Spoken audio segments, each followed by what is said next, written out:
chiffre donné où vous vous êtes même déchaîné sur ce morceau mythique, Matmata est de retour, souvenez-vous, c'était ça. Ou encore la belle Emma. Et ma télé est allumée, Emma t'es là.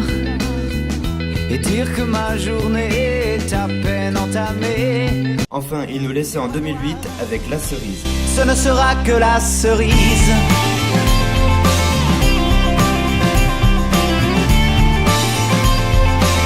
Quelques détournements de fonds, fiscalité frauduleuse, les erreurs de facturation de mes heures les plus généreuses. Je serais bien resté encore un peu, mais il semble que ces messieurs attendent des aveux, mes adieux. Il revient avec un premier extrait, Marée haute, du nouvel album. Quel est le nouveau Matmata? Qu'est-ce qui a bien pu changer au bout de tant d'années? Rencontre. Eric du groupe Matmata, bassiste donc, et donc Julien au clavier. Donc merci de nous accorder ce moment pour Pause Média. Donc le clavier, c'est une nouveauté chez Matmata? On en a toujours joué sur les albums, mais on n'avait jamais personne pour les jouer en live, donc on pensait un peu par l'énergie et voilà le son sur scène. Et cette fois-ci, notamment parce que sur l'album il y en a un peu plus que sur les autres albums, sur ce nouvel album Plat de Couture, on a demandé à Julien de nous rejoindre sur la tournée. Donc il nous a rejoints au début de la préparation de ces dates-là. Ok. Dans le titre Marée haute, qui est sorti en première écoute du nouvel album, du coup, je crois que ça parle politique. Est-ce que vous pouvez parler un peu de ce titre-là, nous en dire un peu plus? Ce qui est bien, en un sens, c'est que là, on a trouvé plein d'attachés de presse de luxe pour parler du sujet. Ouais. Ça tombe à pic. Pour autant, quand le texte a été écrit, alors moi, je suis pas pour grand-chose, mais il me semble que ça s'adressait pas spécialement à un tel ou un tel. C'est un sujet un peu éternel de l'addiction au pouvoir, ce phénomène un peu étrange de s'accrocher au fauteuil quand on en a un joli. Et voilà, c'est un sujet qui sera toujours réel, comme beaucoup de chansons, je pense. D'accord. Du coup, est-ce que vous pouvez nous parler du titre de cet album, Plat de Couture? Plat de Couture. Quand on a commencé à travailler sur différentes chansons, sur différents projets, Stan nous a rapidement parlé de ce terme, de cette expression-là, Plat de Couture. Donc déjà, on a trouvé tout de suite que ça sonnait. Et comme on est très attaché, nous, à un album, au côté matériel d'acheter un disque, et que les chansons existent par elles-mêmes au bout d'un moment, et qu'un album existe aussi par lui-même, on a trouvé que ça sonnait, mais après on a essayé de travailler sur une chanson, sur une problématique autour de ça, donc battre à plat de couture, ou être battu à plat de couture, ou alors le vrai sens de l'expression, c'était marteler les coutures des armures et des tenues de combat au Moyen-Âge ou ce genre de choses. Et en fait, la problématique est jamais venue, mais l'expression est restée. Et donc un jour, quand on travaillait sur un visuel et sur un nom d'album, ce nom-là s'est imposé tout de suite parce qu'on avait trouvé qu'il y avait un côté un peu rugueux et un peu énergique dans toutes les chansons qui sont arrivées très vite, comme Marée haute, comme Nous y sommes, comme Petite frappe, donc voilà, Plat de couture. Et puis après, on trouvait que ça sonnait comme nom d'album, quoi. Ouais. Sur le côté énergique, du coup, j'ai rebondi là-dessus, j'ai ressenti un vrai retour aux sources musicales, en fait. Est-ce que c'était une volonté de votre part, ce côté de faire revenir ce côté vraiment rock, vraiment ce qu'on avait un petit peu oublié peut-être dans Matmata des débuts?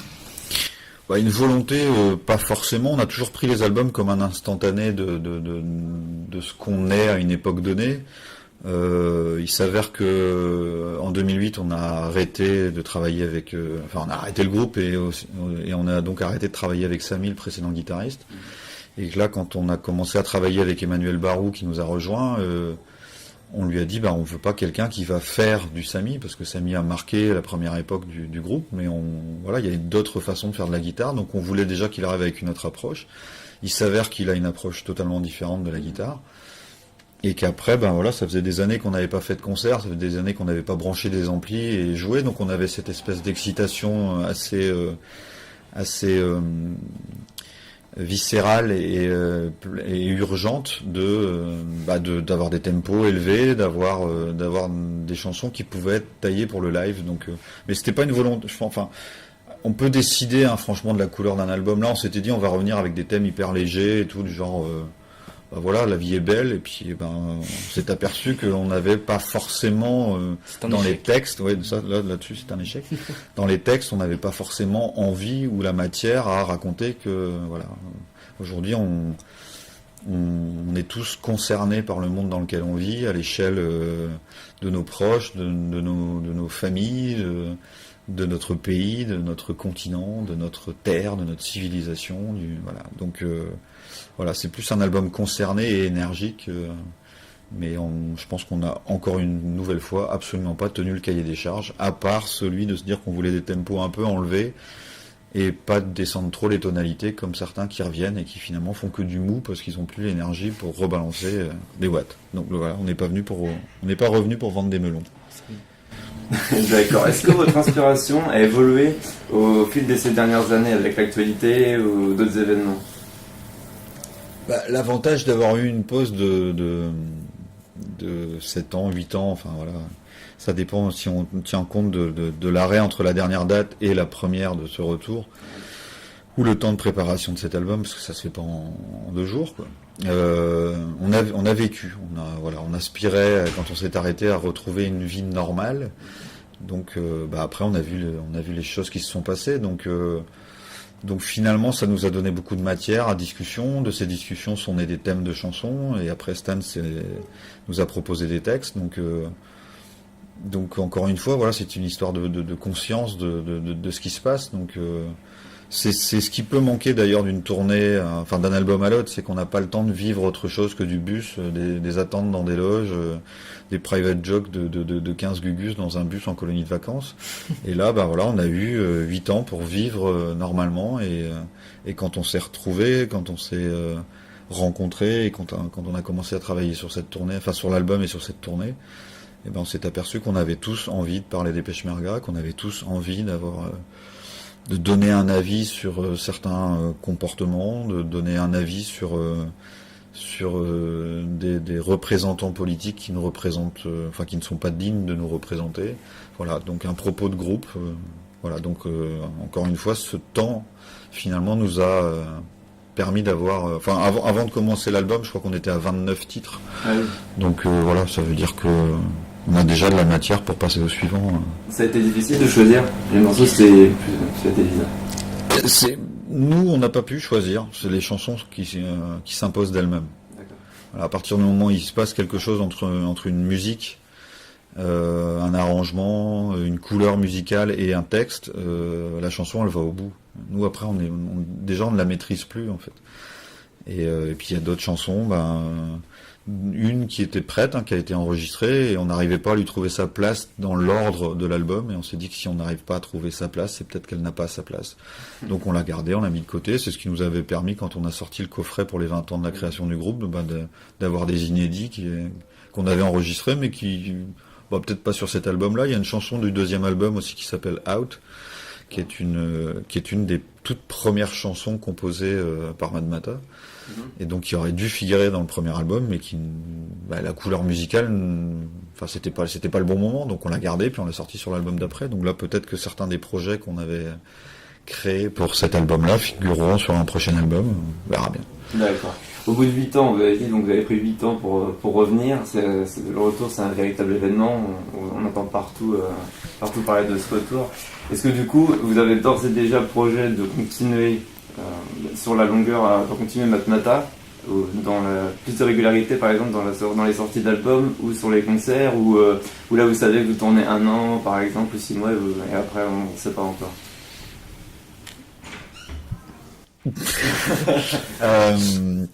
On a retrouvé l'envie, déjà, donc ça c'est une première chose. De cette envie est née des chansons. Les chansons nous ont donné envie d'aller les jouer sur scène. On a mis des dates en vente, le public a eu apparemment envie de venir nous voir. Aujourd'hui, les concerts se passent super bien, l'album est très bien reçu. On n'est pas revenu par besoin, donc à partir du moment où on revient par envie, il n'y a pas vraiment de raison que l'envie elle s'étiole comme ça au bout de quelques temps. Donc on s'est remis dans un processus de création qui, comme toute création, a son côté frustrant. C'est-à-dire qu'on a déjà envie, nous, de modifier certaines chansons de l'album, et on le fait en live. On a déjà envie d'apporter d'autres couleurs, on a déjà envie que Julien participe plus à la création de nouvelles chansons. Donc voilà, sauf souci, on va normalement repartir dans un cycle peut-être moins de forcené, parce qu'encore une fois, comme je le disais tout à l'heure, tourner 1 an et demi avec un album, faire 1 mois de pause, repartir en création, repartir en enregistrement, tourner 1 an et demi. Il faut vivre des choses pour avoir des choses à raconter. Donc peut-être qu'on s'accordera, comme on l'a fait après Rebelote, on s'est accordé un temps où chacun a repris un quotidien normal. Et puis du coup on est arrivé, et puis voilà, je pense que c'est comme dans un cercle d'amis, quand on se voit tous les soirs, au bout d'un moment on n'a plus grand chose à se raconter, tandis que quand on s'est pas vu depuis 15 jours, on a des anecdotes, on a un point de vue, on a un thème, un article, un film, quelque chose dont on a envie de débattre. Donc voilà, on n'est plus des lapins de 6 semaines, donc on fera les choses, mais en tout cas oui, on n'est pas revenu pour défendre un album, on est revenu parce qu'on a envie de dire des choses, et on a envie de retourner dans les salles, rencontrer des publics et de défendre des chansons qui existent déjà, des nouvelles chansons là, et puis des futures chansons. Affligés comme les parias de nos amours buissonnières,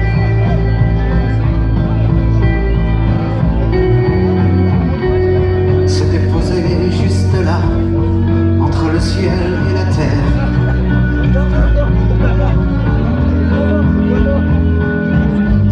Ça ne tomberait pas plus bas, de l'évidence, il n'y en avait pas, lorsque tout semble si clair.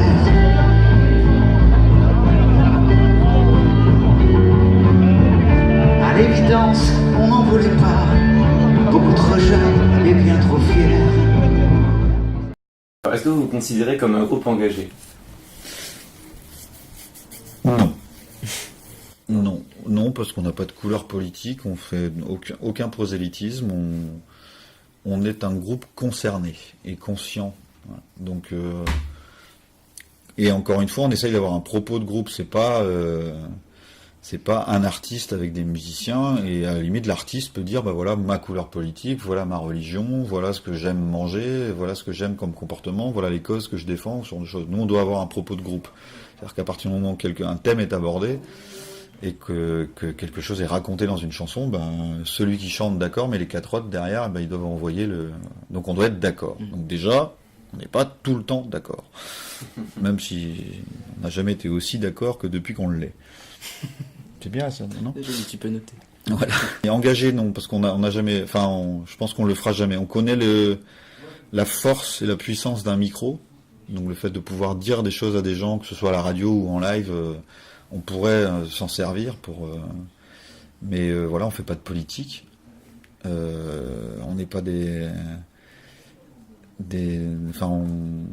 on n'a rien à imposer aux autres, on a juste un point de vue et puis on le donne. Voilà. Donc c'est bien. Ce qu'on veut, c'est créer la discussion.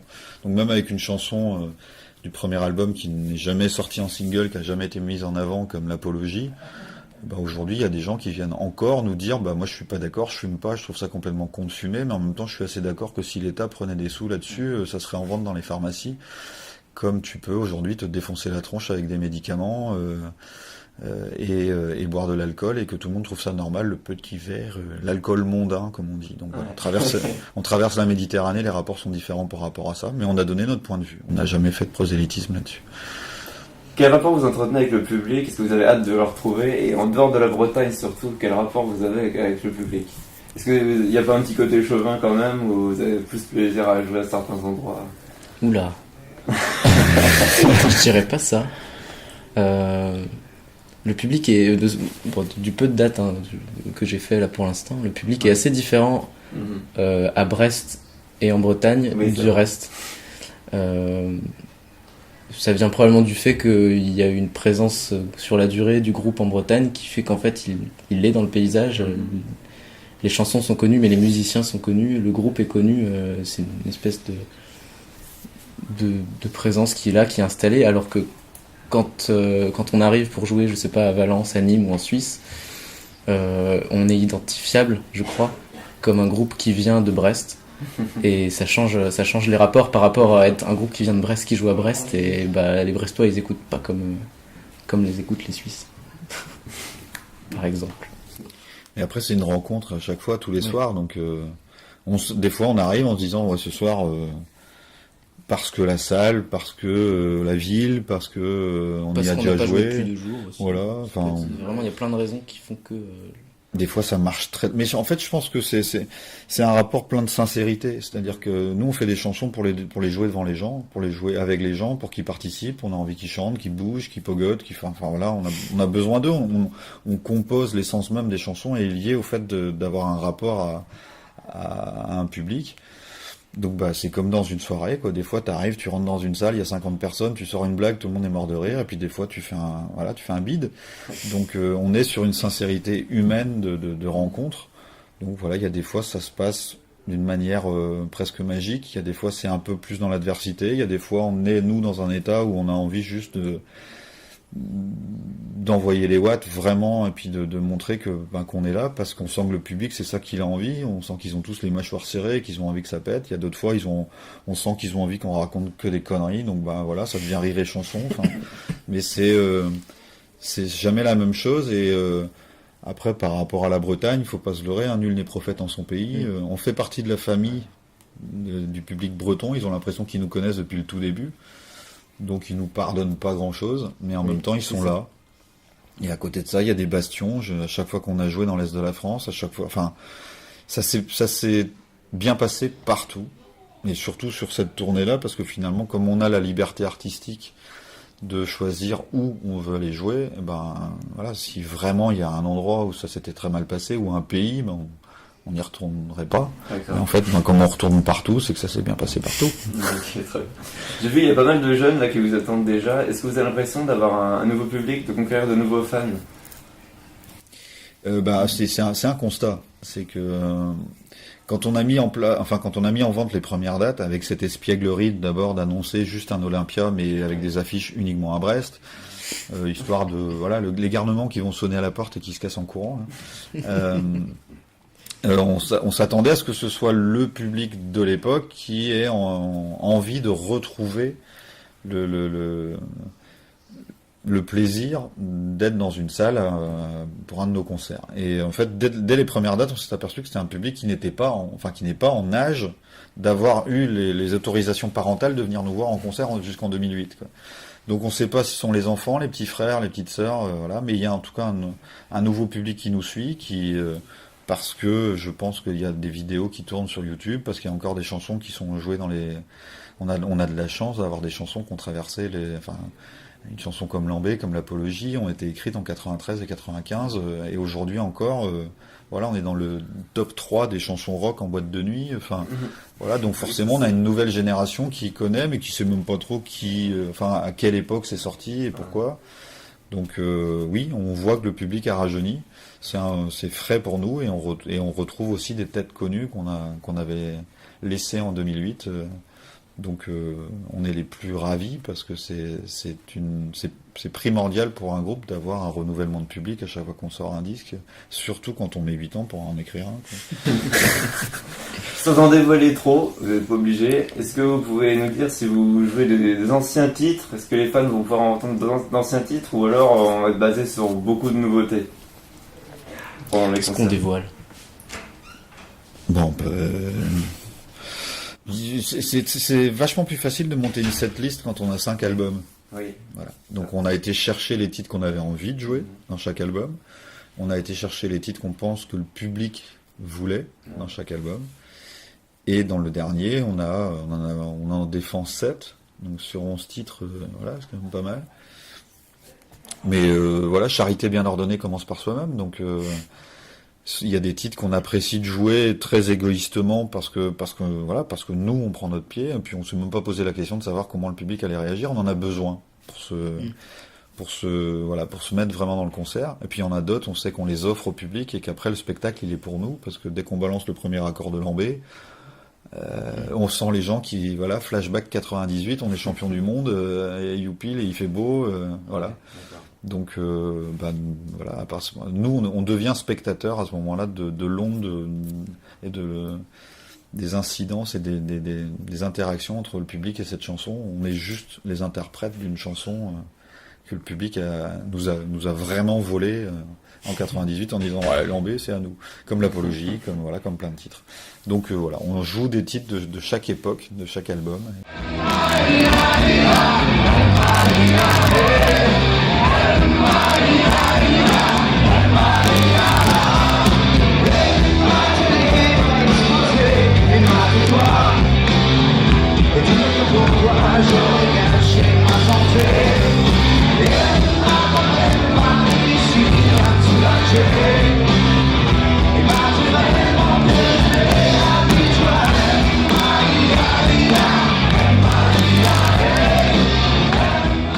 Donc la suite, c'est quoi? C'est une série de concerts qui va se prolonger jusqu'à l'été, les festivals, même après? Voilà, on va avoir un rythme un tout petit peu moins soutenu que ce qu'on a eu là depuis un mois, parce que ça commence à faire beaucoup. Belle tournée. On a encore quelques dates là en avril, en mai, et puis ça enchaîne sur les festivals cet été. Je sais pas combien on en fait cet été. Bon, je pense une trentaine. 30, 40. Ah oui, la plupart des festivals, j'imagine. Ouais, on fait beaucoup de gros Carré, festivals. tout ça. Carré. Landerneau. Pour revenir un petit peu à la Bretagne. Petite question bonus, avant de vous laisser du coup vous préparer pour le grand show de ce soir. Faites-vous toujours l'apologie du Marocco? Alors, on n'a jamais fait l'apologie. On a choisi d'appeler cette chanson l'apologie parce que l'article de loi dit il est interdit de faire l'apologie des produits stupéfiants. Donc voilà, c'était encore une fois une espèce de côté un peu tête bêche, empêcheur de tourner en rond. Voilà, elle aurait pu s'appeler autrement cette chanson. Mais on a eu une discussion avec Hubert Félix Thieffen par rapport à cette chanson. À l'époque, on avait arrêté de la jouer parce que notre précédent guitariste ne voulait plus. Ah oui. Et il lui avait dit, mais t'as pas le droit. Enfin, cette chanson, elle appartient au public. Tu l'as donnée au public, le public l'a accaparée, le public la réclame, donc tu la joues. Et il lui a dit, est-ce que tu crois que moi, je me pose la question de savoir si je vais continuer ou pas à jouer La fille du coupeur de joint. Enfin, voilà. D'accord. Cette chanson, elle appartient au public. Donc, les choses, on est conscient que les choses ont un peu évolué, que à l'époque où on a écrit cette chanson, celui qui arrivait dans une soirée avec un pétard, c'était un peu, voilà, enfin, c'était le messie, limite. Et qu'aujourd'hui, les produits sont plus faciles d'accès, sont peut-être plus, enfin voilà, on est conscient de ça, mais ça reste une chanson, et ça reste une chanson qui n'incite en rien. C'est une chanson où un groupe donne son avis. Je vais vous demander une dernière petite chose, je vais vous demander d'essayer de vendre votre nouvel album, du coup, face caméra. Voilà. Si... Ça, c'est un exercice pour toi. Vous nous le vendre. Quel bel album. Vendre le nouvel album. Bah voilà, on a mis 8 ans à le faire. Non, c'est pas vrai. Il est beau, hein, il est rectangulaire très, et très tout. beau. Sur un visuel de Adam Martinakis. C'est ça, c'est comme ça qu'il s'appelle? Je suis pas sûr. Si, c'est Adam Martinakis, non, qui s'appelle le mec. Où c'est qu'on peut trouver ça? Enfin bon, voilà. On y croit. on y croit, donc venez le découvrir en live. Voilà. Bad Bata, plat de couture. Bah, c'est chose faite. Voilà. Merci beaucoup d'avoir répondu à nos questions. Et donc, très bon concert ce soir et bienvenue au Terre Angevine. Profitez-en bien. Merci à vous. bien. À bientôt. Merci.